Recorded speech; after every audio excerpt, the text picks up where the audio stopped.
Hi viewers, எல்லாத்துக்கும் வணக்கம். நான் தான் உங்கள் கோவைஸ் பேசுகிறேன். இன்றைக்கி நம்ம பார்க்க போகிற வீடியோ திருப்பதியில் நைட்டில் ட்ராவல் பண்ணதை பற்றின ஒரு வீடியோ வால் போட்டிருக்கேன். ஸோ வாங்க வீடியோக்குள்ளே போகலாம்.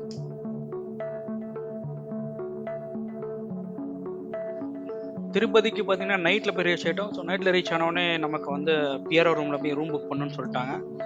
ஸோ ரூம் பார்த்தீங்கன்னா ஒரு 6 பேர் தங்குற மாதிரி பெரிய ரூம் வேணும். ஸோ அதே மாதிரி பிஆர்ஓ ரூம் போய் நின்னோம். பை லக்கிலி அன்றைக்கி ரொம்ப கூட்டம் கம்மியாக இருந்தது. நாங்கள் போகும்போது, அதாவது விநாயகர் சதுர்த்திக்கு முன்னத்து நாள் போயிருந்தோம். ஐ மீன் 2 days பிஃபோர். ஸோ அப்போ போகும்போது பார்த்தீங்கன்னா கூட்டம் கம்மியாக இருந்தது. நாங்கள் போய் நின்று ஒரு 10 minutesல எங்களுக்கு வந்து உள்ளே போய் எங்களுக்கு பிஆர்ஓ ரூமில் போய் ரூம் அலாட் பண்ணிட்டாங்க. ஸோ நம்ம வந்து 6 பேர் போகணும். 6 பேருடைய ஆதார் கார்டு கையில் இருக்கணும். ஸோ யார் புக் பண்ணுறாங்களோ அவங்களோட ஆதார் கார்டு இருக்கணும். ஸோ இது இருந்தால் தான் நமக்கு 6 பேருடைய ரூம் கிடைக்கும். ஸோ ரூம் கிடைச்ச உடனே நாங்கள் எங்கே அப்படின்னு சொல்லி பார்த்துட்டு உடனே எங்களுடைய திங்ஸ்லாம் எடுத்துகிட்டு அங்கே இருக்க சின்னதாக ஒரு லோக்கல் டாக்ஸி பிடிச்சி போய் இறங்கணும். ஜஸ்ட் நியர்பை தான். பஞ்சசன்யம் அப்படிங்கிற ஒரு அங்கே தான் எங்களுக்கு வந்து ரூம் அலாட் பண்ணியிருந்தாங்க. ஸோ போனோம்னா ஒரு 6 பேர் தங்குற மாதிரி அந்த ரூம் வந்து ரொம்ப ஃப்ளெக்சிபிளாக இருந்தது. 2 காட்டு, தனியாக ஒரு எக்ஸ்ட்ரா ஒரு காட்டு இருந்தது, ப்ளஸ் டேபிள், வார்ட்ரோப்ஸ் வைக்கிற மாதிரி நல்ல ஒரு ஃப்ளெக்சிபிளான ரூம். 1000 பேருக்கு நல்ல ஒர்த்தபிளான ரூம். அதே மாதிரி பாத்ரூம்ஸ் பார்த்தீங்கன்னா வெஸ்டர்ன் அண்ட் இந்தியன் ரெண்டுமே இருந்தது. ஸோ நல்ல ஒரு 2000 rupees 3000 rupeesக்குள்ளே ஒரு நாள் ஸ்டே பண்ணுற அந்த ரூம் மாதிரி ரொம்ப அவ்வளோ பெரிய ரூம் கொடுத்துருந்தாங்க. ரொம்ப வந்து ஃப்ளெக்சிபிளாக இருந்தது. ஸோ எங்கள் திங்ஸ் நாங்கள் வச்சுட்டு ஸோ நைட் வந்து எப்படி நம்ம திருப்பதியில் இருக்கும்னு சொல்லிட்டு ஒரு விசிட் போகலான்னு தான் நான் போய் ஸ்டார்ட் பண்ணேன். நான் எனக்கு வந்து அடுத்த நாள் தான் தரிசனம் டிக்கெட் கொடுத்துருந்தேன்.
நெக்ஸ்ட் டே ஆஃப்டர்நூன் லஞ்ச் ஷாப்லாம் பிளான் பண்ணிவிட்டு ஸோ கொஞ்சம் சர்ச் பண்ணிட்டு இருந்தோம். ஸோ நிறைய ஸ்ட்ரீட்ஸ் எல்லாம் சுற்றிட்டு இருந்தோம். ஸோ நிறையா ஹோட்டல் இருந்தாலும் கொஞ்சம் நல்ல ரெஸ்டாரண்ட் வேணும்னு சொல்லிட்டு சர்ச் பண்ணும்போது ஸோ அப்போ தான் எங்களுக்கு இந்த அன்னமயா ரெஸ்டாரண்ட் வந்து தென்பட்டது. ஸோ அந்த ரெஸ்டாரண்ட் தான் இப்போ நம்ம போயிட்டுருக்கோம் ஆக்சுவலாக. ஸோ நாங்கள் சர்ச் பண்ணி இதை கண்டுபிடிச்சி சரி ஓகே இங்கே நல்லாயிருக்கும்னு சொன்னாங்க. சரி நாங்கள் இங்கே தான் சாப்பிடலாம் பிளான் பண்ணி போயிட்டுருக்கோம்.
அன்னமையா ரெஸ்டாரண்ட்டு.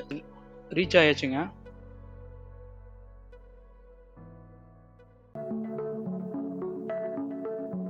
ஸோ நம்ம கிட்டத்தட்ட ஃபைன் டைன் ₹250 நமக்கு வந்துட்டு பஃபட் இருக்குது. சேம் டைம் நம்ம வந்து வேண்டாம் அப்படின்னா நம்ம மேலே தனியாக உட்காந்து சாப்பிட்ற மாதிரி தனி இடம் இருக்குது. ஸோ நாங்கள் வந்து ஃபைன் டைன் போல் ஸோ மேலே வந்து செப்பரேட்டாக உட்காந்து சாப்பிட்ற மாதிரி தான் போயிருந்தோம். எனக்கு நம்ம தனியாக ஆர்டர் பண்ணி சாப்பிட்ற மாதிரி தான் போயிருந்தோம். ஸோ அங்கே மீல்ஸ் ஆர்டர் பண்ணி சாப்பிட்டோம். மீல் ரொம்ப சூப்பராக இருந்ததுங்க. ஸோ எனக்கு தெரிஞ்சு திருப்பதியில் இந்த மாதிரி ஒரு ஃபைன் டைன் ரெஸ்டாரண்ட்டை நான் இப்போ தான் ஃபஸ்ட் டைம் பார்க்குறேன்.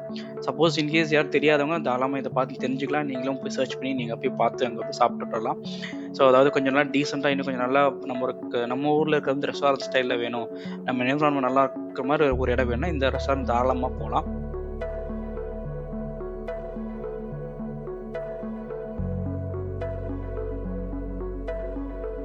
லஞ்ச் ஆர்டர் பண்ணியாச்சுங்க. ஆர்டர் பண்ணோடனே ஆஸ் யூஷுவல் நமக்கு வந்து பிளேட்டில் வந்துட்டு கொங்குரா சட்னி, அப்புறம் வந்து வத்தல் கேசரி, அப்புறம் வந்து சாம்பார், வத்தக்குழம்பு, ரசம், தயிர் எல்லாம் வச்சுருவாங்க. சாதம் அதே மாதிரி கொண்டு வந்து அன்லிமிட்டெட் போட்டுருவாங்க. ஸோ நான் வந்து அந்த பிளேட் மட்டும் வாங்கி வச்சுட்டேன். சாதம் வந்து லேட்டாக தான் வந்துச்சு. ஸோ அதுக்கப்புறம் நல்லா சாப்பிட்டோம். சாப்பிட்டுட்டு அதுக்கப்புறம் நம்ம ஆஃப்டர்நூன் வந்து திரும்பி எங்களுடைய திருப்பதி தரிசனத்துக்காக வந்து கிளம்பிட்டோம். ஸோ இந்த வீடியோ பிடிச்சிருந்தா லைக் பண்ணுங்கள், ஷேர் பண்ணுங்கள், சப்ஸ்கிரைப் பண்ணுங்கள். நன்றி, வணக்கம்.